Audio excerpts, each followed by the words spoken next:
Hello everyone, and welcome to the channel where we bring you the most inspiring and life-changing stories. Stories that not only touch your heart, but also help you learn English in a natural and enjoyable way. Today, I am going to tell you about a woman who had nothing. No money, no job, no husband. A woman who was so poor she could not afford to feed her baby. A woman who was told by everyone that her dreams were worthless.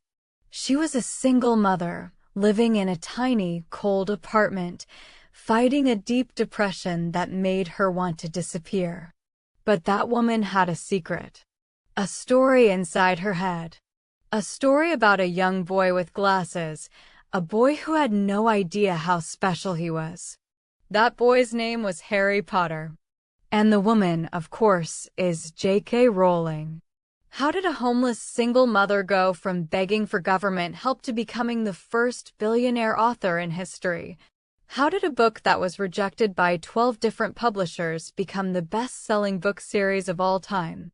How did a woman on the edge of complete despair find the strength to keep writing, keep dreaming, and keep believing?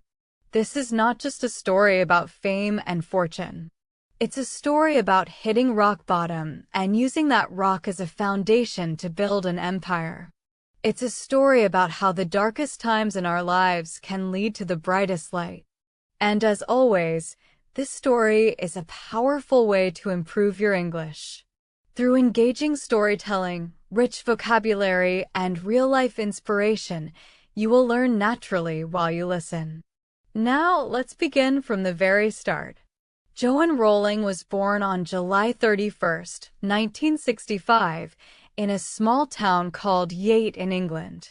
Her parents, Peter and Anne, were young and not very rich. Her father worked at an airplane engine factory. Her mother stayed at home.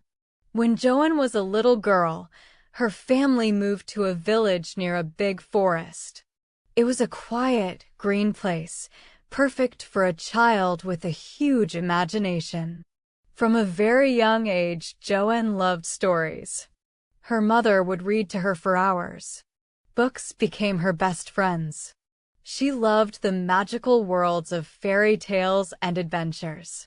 When Joanne was just 6 years old, she wrote her very first story. It was about a rabbit called Rabbit who got measles and was visited by his friends, including a giant bee named Miss Bee. She showed the story to her mother. Her mother smiled and said, "That's wonderful, darling." In that moment, a seed was planted in Joanne's heart. She wanted to be a writer. But childhood was not always easy. Joanne's mother, Anne, was often sick.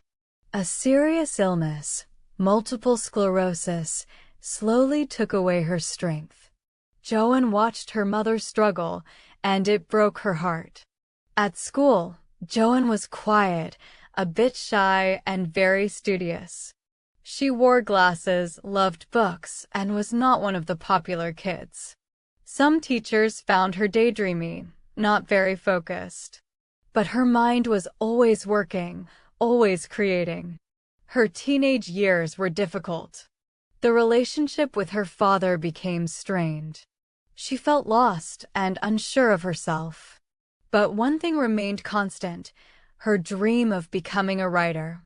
She studied French and classics at the University of Exeter, following her parents' advice, but her heart was always with storytelling. After university, she worked a series of office jobs in London. She was not happy. Sitting at a desk, typing letters that meant nothing to her, she felt like a failure. She would secretly write stories during work hours, hiding her notebooks when the boss walked by. The dream of being a published author seemed very far away. And then, in 1990, something happened that would change her life forever. Joanne was on a delayed train from Manchester to London. The train sat still on the tracks for hours. She stared out the window, bored and tired. And suddenly, as if from nowhere, an idea came into her head. A complete, fully formed idea. A skinny, black-haired boy with round glasses, sitting on a train on his way to a school of magic. A boy who did not know he was a wizard. She had never felt anything like it before. The characters, the castle, the magic, it all came flooding in. She couldn't write it down because she had no pen. So she just sat there, thinking, imagining, and letting the world grow inside her mind. That night, back in her flat, she began to write. She wrote pages and pages about a boy named Harry Potter. But life was about to test Joanne in the cruelest possible way. In December of that same year, her beloved mother, Anne, passed away. Joanne was only 25 years old. The loss was devastating. She had not even told her mother about the Harry Potter story. Now she never could. The grief was so heavy that it felt like a physical weight on her chest. Writing became an escape, a way to survive the pain. She poured all her sadness, all her loneliness, and all her hope into the story of the orphan boy who lived in a cupboard under the stairs. Harry's loss was her loss. Harry's longing for family was her longing. And Harry's discovery that he was special, that he was loved and capable of great things, was her secret wish. A few years later, Joanne made a big decision. She moved to Portugal to teach English as a foreign language. She thought a new country might heal her heart. In Portugal, she met a young man, fell in love, and got married. For a short time, she thought her life was finally coming together. She had a baby girl, whom she named Jessica. But the marriage did not last. It fell apart painfully and quickly. Joanne found herself alone in a foreign country with a tiny baby, no job, and no support. She returned to Britain, to Edinburgh, Scotland. And this is when the darkest chapter of her life began. Joanne was a single mother. She had no job. She had very little money. She had to apply for government welfare just to survive. She lived in a small, mice-infested apartment with no heating. The windows were thin, and the Scottish winter wind cut through like a knife. She could not afford proper food. She often went hungry so her baby could eat. She was diagnosed with clinical depression. The heavy, black clouds in her mind told her she was worthless. She later said she thought about ending her own life. But there was one thing that kept her going. One tiny light in the darkness. It was her baby daughter and her story. Joanne would push Jessica in a stroller through the streets of Edinburgh until the baby fell asleep. Then she would rush to a small café called the Elephant House. She would order a single cup of coffee, the cheapest thing on the menu, and she would sit in the corner and write. Hour after hour. Day after day. She wrote the entire first Harry Potter book in that cafe, in longhand, on scraps of paper. She could not afford a computer. She could not afford to photocopy her manuscript. She typed it out on an old manual typewriter. When she finally finished, she had a thick stack of paper, a story she believed in with all her heart. The title was Harry Potter and the Philosopher's Stone. The next step was to find a publisher. Joanne was full of hope.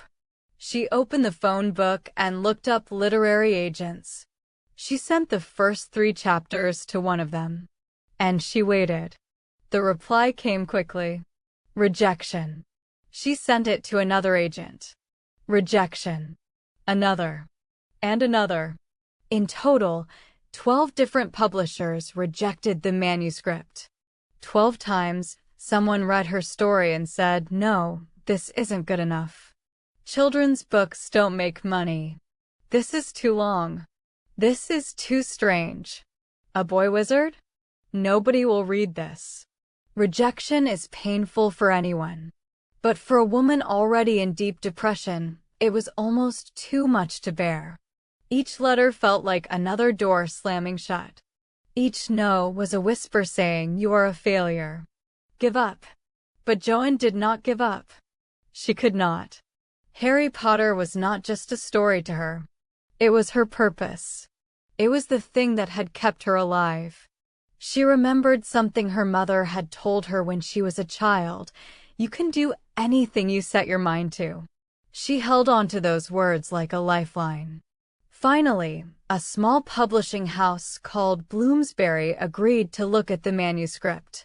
The editor, Barry Cunningham, took it home. He gave it to his 8-year-old daughter, Alice, to read the first chapter. Alice loved it. She ran to her father and demanded more. That little girl's excitement was what finally convinced Bloomsbury to say yes. In 1996, Joanne got the phone call she had been dreaming of. Bloomsbury offered to publish her book. The advance was tiny, just £1,500. But Joanne did not care. Her dream was coming true. She cried. She laughed. She hugged her baby girl tightly. The book was published in June 1997. The initial print run was just 1,000 copies, 500 of which went to libraries. It was a quiet launch. No big parties, no red carpets. But slowly, something amazing began to happen.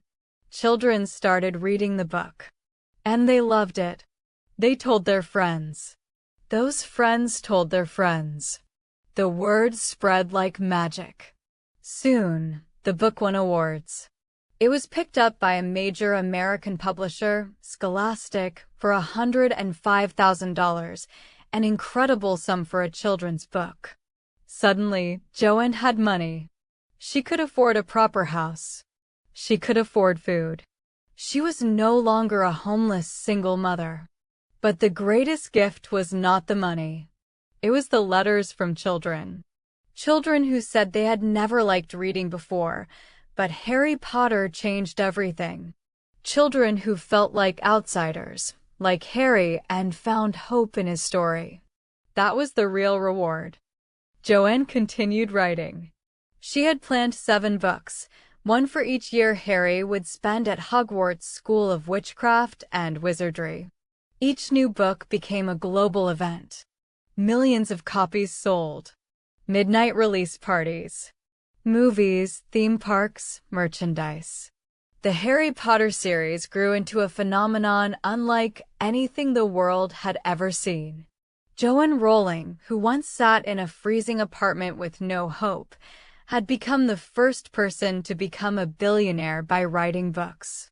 But more importantly, she had created a world where millions of people found comfort, courage, and joy.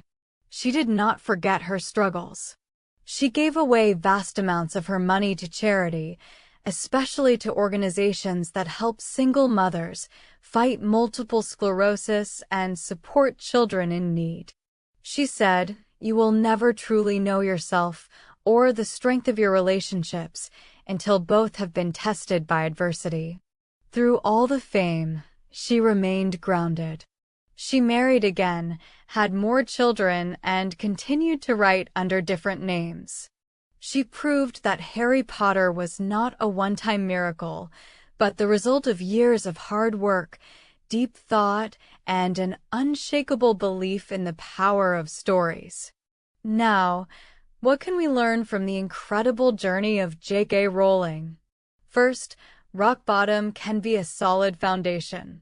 Joanne hit the lowest point of her life before she reached her highest success.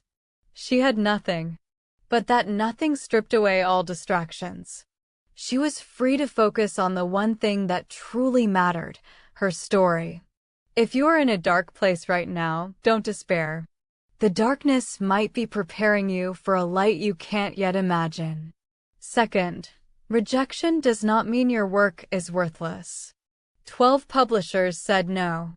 12 experts told her that her story wasn't good enough. But they were wrong. Sometimes, the gatekeepers don't understand your vision. It only takes one person to say yes. Keep knocking on doors. Keep sending your work out. Persistence is as important as talent. Third, embrace your imagination as a gift. Joanne was called a daydreamer. She was told to be more practical. But her imagination, the very thing others criticized, was the source of her fortune. Do not let the world crush your creativity. Your unique ideas, your strange dreams, your wild imagination, they are your greatest assets. Fourth, pain can be transformed into art. Joanne poured her grief over her mother's death into Harry's longing for his parents. She wrote about depression through the dark creatures called dementors. She did not hide from her pain. She used it. Your deepest wounds can become your most powerful stories. And finally, it is never just for you. Joanne's story gave hope to millions. Her success has funded schools, helped the sick, and comforted the lonely. When you chase your dreams, you are not just lifting yourself. You are creating a light that can guide others out of their own darkness.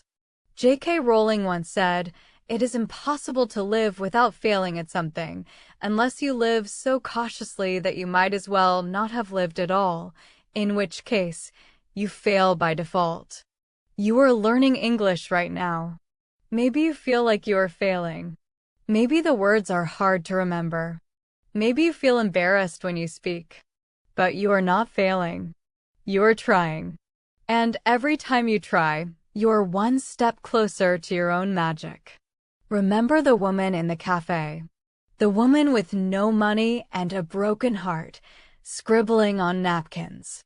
She did not know she was writing one of the most beloved stories in history. She just knew she had to keep going.